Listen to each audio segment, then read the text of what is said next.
नमस्कार दोस्तों, 13 जुलाई 2023 ये वो दिन है दोस्तों जब भारतीय जनता पार्टी के कार्यकर्ता और नेता को बिहार पुलिस जमकर धुलाई किए थे। और भारतीय जनता पार्टी इस दिन को काला दिवस या ब्लैक फ्राइडे के नाम से मनाते हैं, क्योंकि इस दिन बिहार पुलिस एक इतिहास रच दिए थे।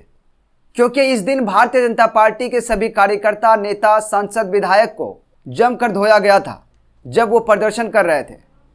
और इस दिन उसके विपक्षी यानी आरजेडी या महागठबंधन के जितने भी नेता थे, उसके खेमे में एक जश्न का माहौल था।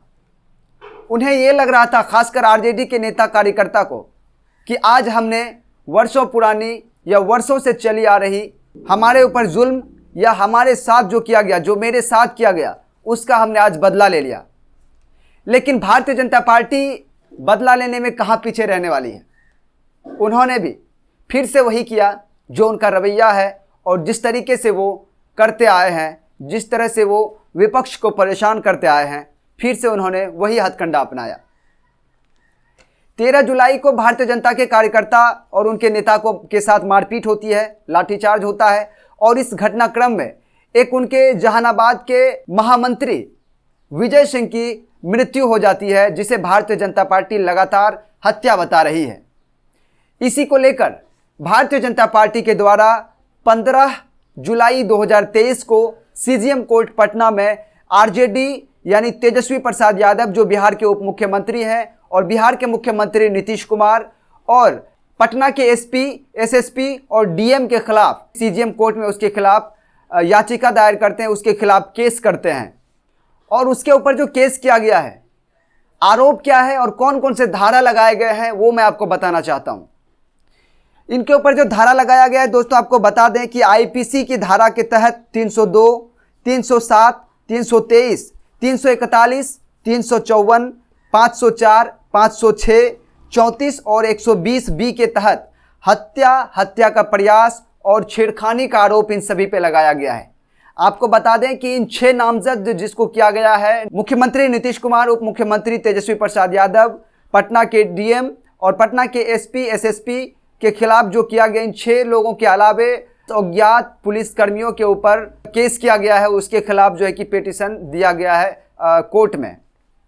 अब देखना होगा कि इस पे क्या कुछ होता है, क्योंकि विपक्ष या बीजेपी लगातार जो है कि आरजेडी पे या महागठबंधन पे प्रहार कर रही है। और इस घटना के बाद से बीजेपी खेमे में हलचल काफ़ी तेज हो गई है, जो कि इसको लेकर अब कोर्ट में केस कर दिए हैं। देखना होगा कि इसमें क्या कुछ निकल के आता है। आशंका ये भी जताई जा रही है दोस्तों कि नीतीश कुमार और तेजस्वी यादव जो है कि जेल भी जा सकते हैं, उन्हें इस्तीफा भी देना पड़ सकता है। और लगातार बीजेपी के कार्यकर्ता और नेता जो है कि बिहार में आपातकाल की बात कर रहे हैं। लेकिन आपको बता दें कि यह घटना घटी कब, कैसे और क्या विजय सिंह जो जहानाबाद के बीजेपी के महामंत्री हैं, क्या उसकी हत्या हुई, जिसे जो बीजेपी के द्वारा लगातार आरोप लगाया जा रहा है, या फिर उनकी मृत्यु किसी और कारणवश हुई।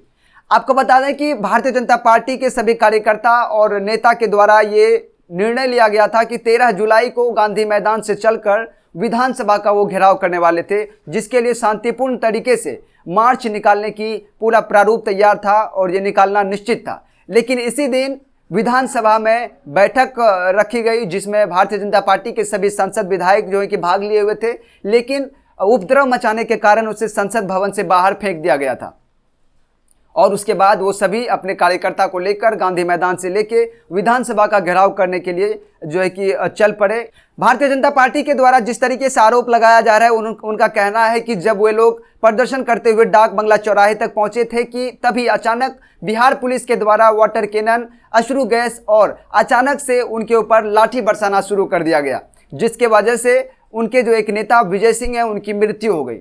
लेकिन दोस्तों आपको बता दें कि जिस तरह से जानकारी सामने आ रही है कि विजय सिंह की हत्या नहीं हुई है, उनकी मृत्यु हुई है, क्योंकि जिस हॉस्पिटल में उसका इलाज करवाया गया था, वहाँ के डॉक्टर का कहना है कि उनकी हत्या नहीं हुई, क्योंकि उनके शरीर पे कोई भी चोट के निशान नहीं थे।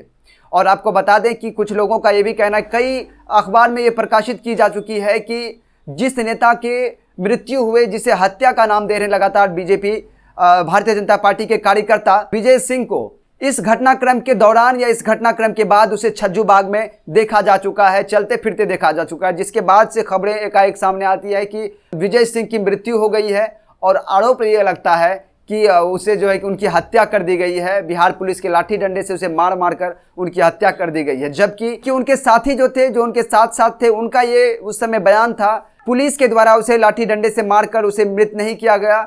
उनकी जो किसी और कारण से जो है कि अचानक से तबीयत बिगड़ जाने से उसे हॉस्पिटल ले जाया गया और उन्हें नहीं बचा सके। हार्ट अटैक वगैरह का मामला सामने आ रहा है। लेकिन लगातार भारतीय जनता पार्टी इस मौके का फ़ायदा उठाने के लिए आरजेडी के ऊपर, महागठबंधन के ऊपर, नीतीश कुमार के ऊपर, तेजस्वी यादव के ऊपर इस घटना का, इस मृत्यु का जो है कि हत्या का आरोप उनके ऊपर लगा रहे हैं, जिसको लेकर कोर्ट में वो केस भी किए हुए हैं। और लगातार भारतीय जनता पार्टी के नेता लोकतंत्र की दुहाई दे रहे हैं अब कि लोकतंत्र की बिहार में हत्या की जा रही है और वो आपातकालीन घोषित करने की बिहार में मांग कर रहे हैं भारतीय जनता पार्टी के नेता कार्यकर्ता। लेकिन हम आपको यहाँ पे बताना चाहेंगे कि ये कोई नई घटना नहीं है। इससे पहले भी बिहार में 21 महीने में भारतीय जनता पार्टी की सरकार में, जब नीतीश कुमार और भारतीय जनता पार्टी के गठबंधन में सरकार चल रही थी, 21 महीने में 8 बार आरजेडी, राजद के कार्यकर्ता, आरजेडी के नेता के ऊपर इस तरह से हमला किया गया, उनके साथ बर्बरता की गई, उनके साथ मारपीट की गई, उसे सदन से खींचकर बाहर तक कर दिया गया। तो उस समय कोर्ट में केस क्यों नहीं किया गया? उस समय भारतीय जनता पार्टी के खिलाफ केस क्यों नहीं किया गया? साथ ही आपको बता दें कि आरजेडी की एक महिला विधायिका थी जिसे सदन से खींचकर बाहर कर दिया गया था, यहां तक कि उनके कपड़े तक फाड़ दिए गए थे। इसके बावजूद भी बीजेपी, भारतीय जनता पार्टी पे कोई भी कार्रवाई नहीं होती है, भारतीय जनता पार्टी के खिलाफ कोई भी केस नहीं होता है। लेकिन अगर आरजेडी की सरकार है, महागठबंधन की सरकार है बिहार में, और जब बीजेपी के प्रदर्शनकारी को हटाया जा रहा था, आपको बता दें कि भारतीय जनता पार्टी के नेताओं का यह कहना है कि हम शांतिपूर्ण तरीके से प्रदर्शन कर रहे थे और अचानक पुलिस हमला कर दी। लेकिन जो प्रदर्शनकारी मिर्ची पाउडर लेके पुलिस के ऊपर छिड़के और जब पुलिस हटाने का प्रयास कर रही थी, तब भारतीय जनता पार्टी के प्रदर्शनकारी या नेता वहां से हटने का नाम नहीं ले रहे थे और उनके ऊपर मिर्ची पाउडर छींट रहे थे। तो इस तरह से अगर उपद्रव मचाए तो उसे शांतिपूर्ण तरीके से कैसे कह सकते हैं? और अगर भारतीय जनता पार्टी के द्वारा ये आरोप लगाया जा रहा है या फिर उनके खिलाफ कोर्ट में केस किया जा रहा है, तो आपको हम बता देना चाहते हैं कि जिस तरीके से आरजेडी के नेता के साथ, उनके प्रदर्शनकारी के साथ बीते दिनों हुआ, उसको लेकर के भारतीय जनता पार्टी के ऊपर सवाल उठता है और वो उस समय क्यों उनके खिलाफ केस नहीं हुआ। और उसके बाद आपको बताना चाहेंगे कि शाहीन बाग में जिस तरीके से मुस्लिम महिलाओं के साथ बर्बरता हुई, बदसलूकी की गई, उस समय भारतीय जनता पार्टी के ऊपर केस क्यों नहीं हुआ? भारतीय जनता पार्टी इसका जवाब दे।